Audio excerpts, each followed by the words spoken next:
साथियों, आपके बीच हमारा आने का जो मुख्य उद्देश्य होता है, उसके पीछे जो सोच है वो सोच इस बात की है कि जो मेरा इस शेयर मार्केट का 20 वर्षों से अधिक का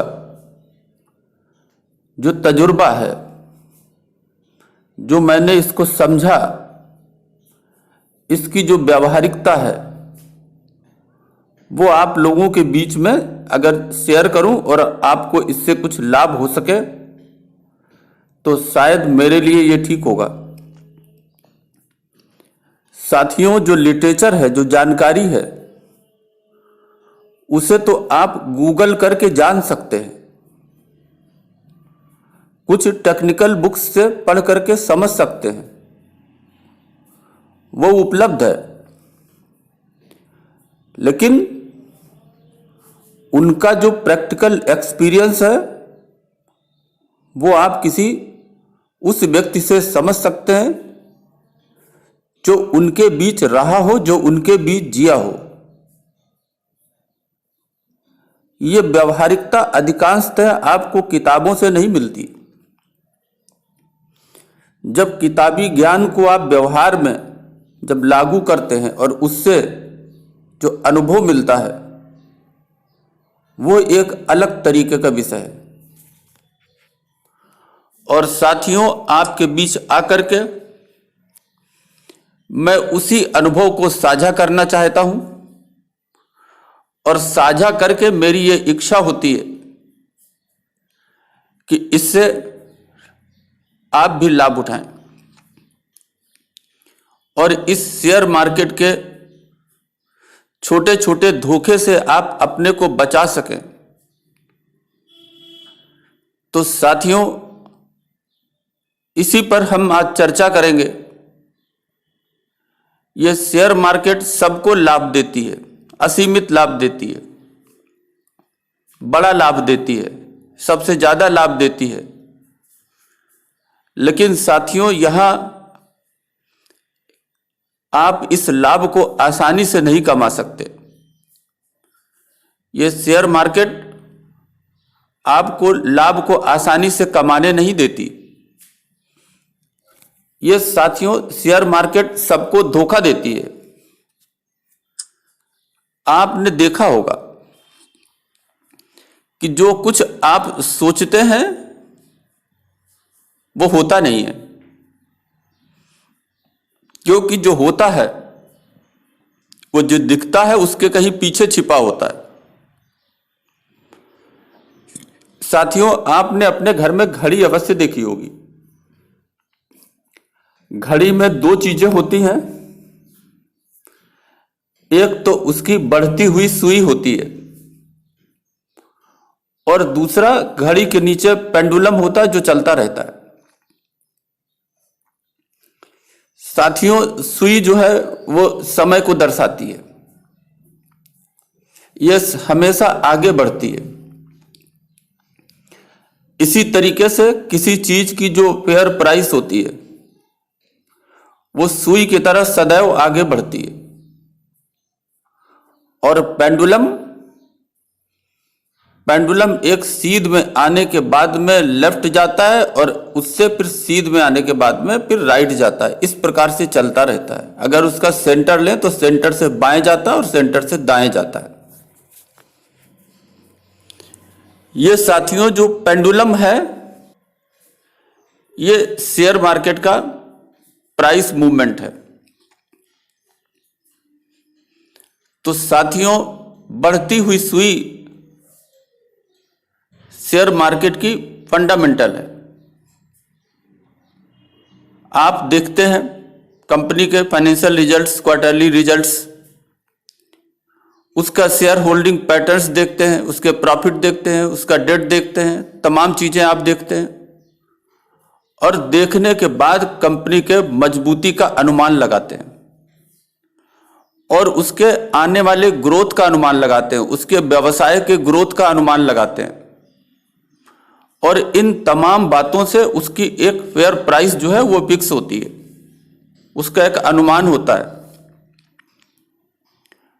क्योंकि प्राइस का अनुमान आगे आने वाली ग्रोथ के आधार पर भी होता है कि कंपनी आगे आने वाले समय में कितना लाभ कमाएगी। लेकिन साथियों, चार्ट जो है वो सप्लाई और डिमांड के मूवमेंट का दिखलाता है। चार्ट से आप समझ सकते हैं कि इसका मूवमेंट कैसा है और इसका एक लंबे समय पे ऊपर और नीचे जाने का फ्लक्चुएशन कितना है, विचलन कितना है। इसीलिए साथियों, आपको फंडामेंटल्स के साथ में चार्ट की एक बेसिक जानकारी होनी चाहिए, उसके दिशा की। चार्ट में आपको बहुत बारीक जानकारी करने की कोई आवश्यकता नहीं है। इसके विषय में हम समय समय पर आपसे चर्चा करते रहते हैं, और आप सुनेंगे समझेंगे तो आपको इसके विषय में होगा। इसके विषय में यहां चर्चा करना उचित नहीं समझते, केवल उसकी आपको बेसिक जानकारी देना चाहता हूं। साथियों, आप चार्ट में देखेंगे तो ऊपर नीचे की चालें एक तरीके की वेव्स हैं, जो मार्केट का स्वभाव है, और ये वेव्स चलती रहती है। साथियों, आपने देखा होगा कि आप जब अनुमान लगाते हैं, तमाम हमारे जो अर्थशास्त्री हैं शेयर मार्केट के, वो उसकी एक बेसिक प्राइस, फेयर प्राइस का अनुमान लगाते हैं। लेकिन साथियों, किसी भी कंपनी का, अच्छी कंपनी का शेयर हो, वो अपनी फेयर प्राइस पे कभी नहीं रुकता।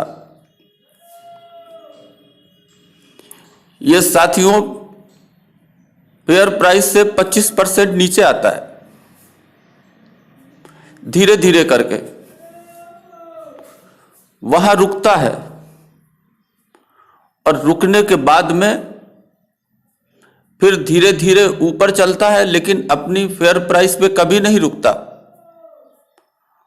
और उस फेयर प्राइस से 25% जब ऊपर चला जाता है तो हमारे यही अर्थशास्त्री बतलाते हैं कि ये तो बहुत महंगा हो गया।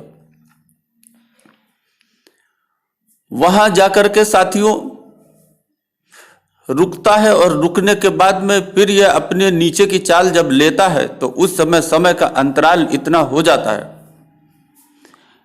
ये 3 महीने, 4 महीने, 5 महीने और 6 महीने का भी हो सकता है।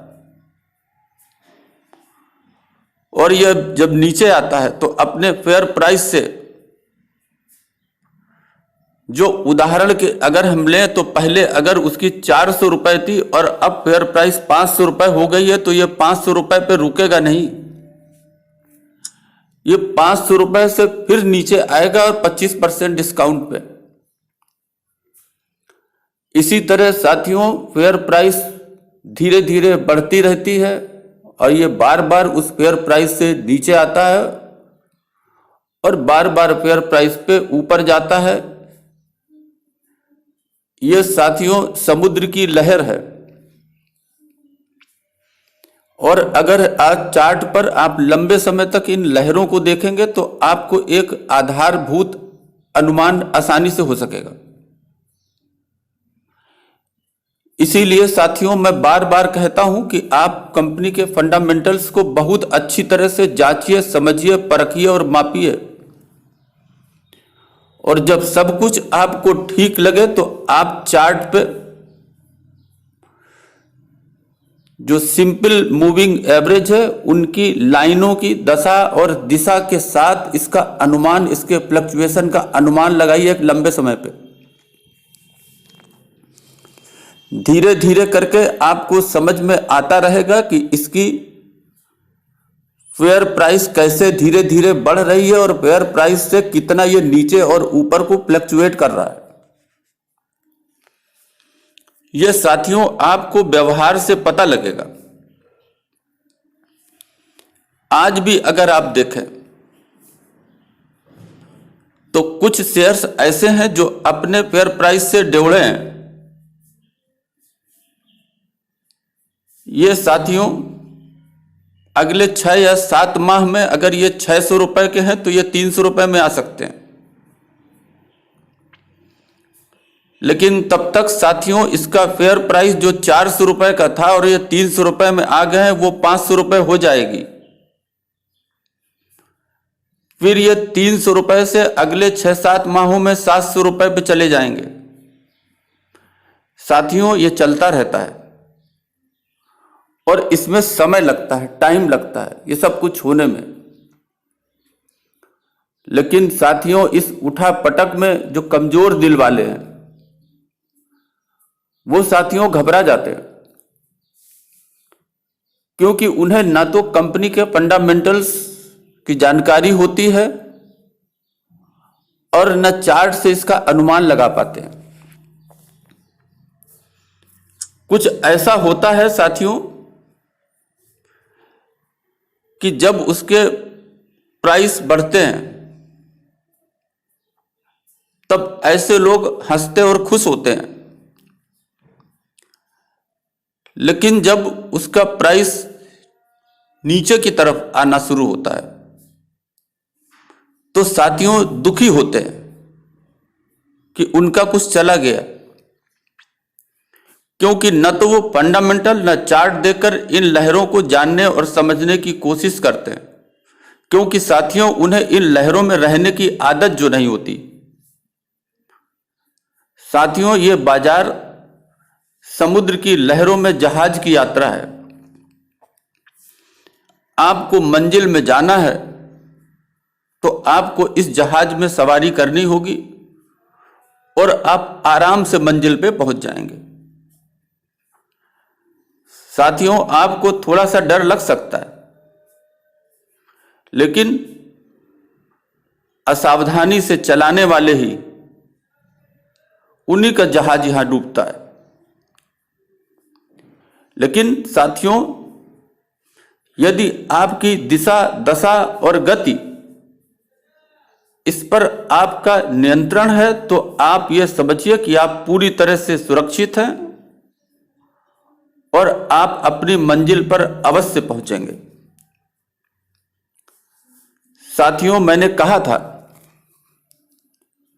कि यह शेयर मार्केट किसी को आसानी से कमाने का मौका नहीं देता।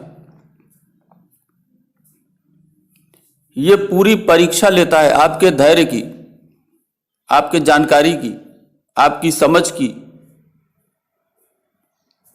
और अगर यह सब कुछ आपके पास है तो आपको भारी लाभ देता है। लेकिन आपको लंबे समय तक यहां रुकना होता है इसे समझने के लिए। साथियों यह शेयर मार्केट ही एक ऐसी मार्केट है जो अच्छे सामान को भी भारी डिस्काउंट पर आपको सदैव समय समय पर खरीदने का मौका देता रहता है। आपने साथियों नदी किनारे तालाबों में मछली पकड़ने वाले देखे होंगे। वो साथियों चारा लगाकर कांटा डालकर पूरा पूरा दिन बैठे रहते हैं, और जब कोई मछली नहीं फंसती है तो दूसरे दिन भी बैठते हैं। इसी प्रकार साथियों आपको भी अपने रेट का अनुमान लगाकर कांटा डालकर बैठना होगा, मछली की प्रतीक्षा करनी होगी।